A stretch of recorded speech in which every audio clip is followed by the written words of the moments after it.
right, look, one of the big stories, and it's going to be a big story for a while, is the Loafers Lodge fire, the tragedy at Loafers Lodge in Wellington. At least 6 confirmed dead, maybe more, and police are now treating this as a homicide, as possible arson. So it is an active investigation and there is still recovery going on there. And that makes it difficult and probably not helpful in some ways for us to speculate about the specifics of what happened at Loafers Lodge. But most certainly this tragedy has raised a number of questions about our fire regulations, who enforces them, what they are precisely, and what they're designed to do. So I thought it might be useful to talk to someone from Fire and Emergency New Zealand, and particularly in their community education program. And that person we found is Adrian Nacey, who joins us on the line now. Adrian, welcome to the platform. Thank you very much indeed for joining us. Hi, Sean. Thanks for having me. Hey, for those who don't know, firstly, just a quick overview. When we say Fire and Emergency New Zealand, who are we talking about? Yeah, so we're New Zealand's fire authority. So we're made up of our career firefighters. So there's about 800 of them around the country. Our volunteer firefighters as well. So there's about 8,000 volunteer firefighters around the country. 650 fire stations. So people know us well, and yeah, we're here to protect people and look after them. Yep, you are indeed, and you do a bloody good job, I might say, which is why I guess in the context of the 21st century, Loafers Lodge is a real shock to many people, the idea that this can happen in this day and age, and does happen. Not talking about the specifics of that building and that location. In general, do we have a nationalised code of building safety as regards fire? Is it the same all over the country? Yeah, so as you'd understand, the building regulations are pretty complex. There's a lot to them, and they will differ depending on where you are, the type and the size of the building. Yeah, but are they uniform in terms of not every building's the same, but are the building regulations or safety regulations going to be the same in Manurewa as they are in Balclutha or Clyde? No, there's local regulations and there's national regulations as well. So yeah, it's pretty complex. It's not something that I'm the best person to talk to about. I look after how we keep people safe in their homes, the things they can do to prevent fires happening. Okay. And then what we do when and they there's happen. a delineation between homes or private residences and commercial operations or commercial dwellings, right? Yeah, they're different in how they're regulated, but some of the things people can do to keep themselves safe in them, they are pretty similar. All right, let's take it from, I guess, Adrian, the individual perspective. No matter where I'm putting my head down at night, what are the things I do as an individual, or can do as an individual, to keep myself as safe as possible from fire? Yeah, so the best thing to do is to avoid fires happening in the first place, and maybe we can come back to that if we've got time. But I think what people need to understand is the one thing you need, everybody needs this, is we need smoke alarms in every bedroom, living room and hallway. We recommend the long life photoelectric type. They last for about 10 years. You need to give them a vacuum every now and then, but apart from that, you buy them, they're about $22 each, so they're not a massive investment, but we understand times are tough for people. Maybe grab one a month. If you've got 4 to put in 4 months' time, you'll be sorted for the next 9 years. But there's smoke alarms. We can't emphasise how much these are critical, and you've just got to have them in every bedroom, living room and hallway. All right, and they will go off and wake you up, alert you to the fact that there's smoke, even if there's not fire sometimes. Yeah, absolutely. So a smouldering fire, we get a lot of things like multi-boards that smoulder away and will eventually set fire.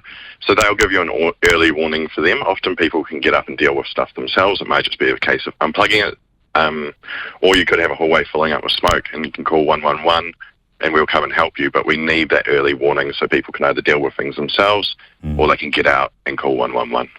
All right, so the smoke alarm, the alarm, cheap, easy to install, any idiot can do it, and it gives you that first line of defence. What else can we do as individuals to keep ourselves safe? Yeah, so the smoke alarm gives you your warning, but then you need your plan to get out and then a safe meeting place. So we talk about something called a 3-step escape plan. So that's your first clear exit, your second clear exit, and then knowing where to go. So what we want is, often fires happen in the middle of the night. They're confusing. There's smoke and there's, lights and everything going off. And we need people to go to one place. So when we arrive, we're not running around looking for people. We don't have people going back into buildings because someone else is waiting somewhere. So that safe meeting place is really important. And these aren't discussions to have at 3 o'clock in the morning. We encourage people to talk to their family and their household during the day. So when these events do happen, they know where to go and where everyone's going to meet. Yeah. Where was I the other night? Oh, I tell you what, I was at my son's graduation at the Michael Fowler Centre in Wellington, and, before they started, they said, note the exit, the fire exit nearest to you. And, of course, that was the day of the fire in Wellington, so everyone did it that day. I know when I catch a plane, Adrian, I'm told, note the nearest exit. If something goes wrong, you can get out. But I'll tell you what I was thinking. I go to stay in a hotel, and I do that on a semi-regular basis. I never bloody check where the fire escape is for the hotel. Or I go and stay at a friend's place. I never even bother considering how I might get out if there was a fire. It seems there's a kind of hole in my consciousness there. I think you make a really good point. So in office buildings, people will be familiar with you've got a fire warden, and that person will take charge when there's a fire and get everyone out. They know where the safe meeting place is, and they take a responsibility to discuss it.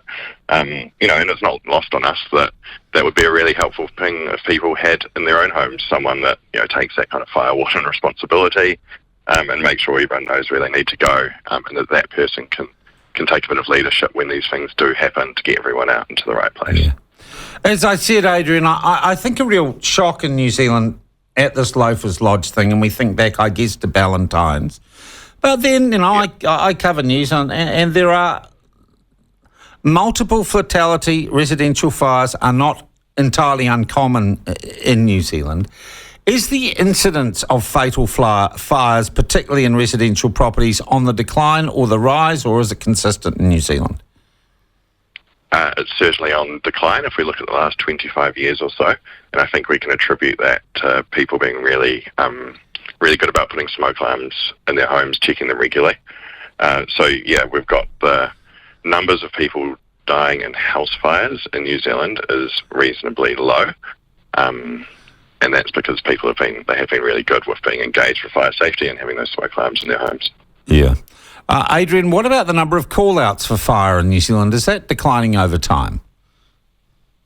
That's come down. It's still reasonably steady. We go to around 5,000 structure fires each year. But obviously we can only record what we go to. And we know there's a number of fires as well that people deal with themselves. So the fire problem's probably a bit bigger than what we see. Yeah.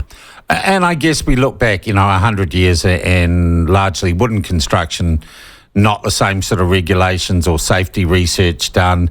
Fires took hold in large conurbations and they would go off big time. So really the threat of fire was great, say, 100 years ago or last century. But still, when a fire does get going, it's a chemical reaction that takes a life of its own. And there's no time that fire isn't going to be a risk or be dangerous, is there? Yeah, absolutely. And although the engineering controls these days are really good, like by that I mean, we've got fireproof jib and different things that we build houses out of now, but we also fill them up with a whole lot of plastic and really flammable stuff. A couch, if you imagine that on fire, puts out a huge amount of toxic smoke and a lot of heat as well. So, although buildings are built a lot safer these days, there's certainly still dangerous places when there is a fire. Yeah. Adrian, thank you for your time this morning. And I guess at the end of the day, with all these things, it is up to us as individuals to take as best care as we can of ourselves and be safe. And it's also bloody sad, I guess, that we're having this conversation largely in response to what is a tragedy and what is proof that fire is still dangerous in any context for human beings. And that's why we need folk like you. And I thank you very much for your time this morning. Cool. Thanks, Sean. I appreciate it. Cheers. Adrian Nacey there from the Community Education Division of Fire and Emergency New Zealand.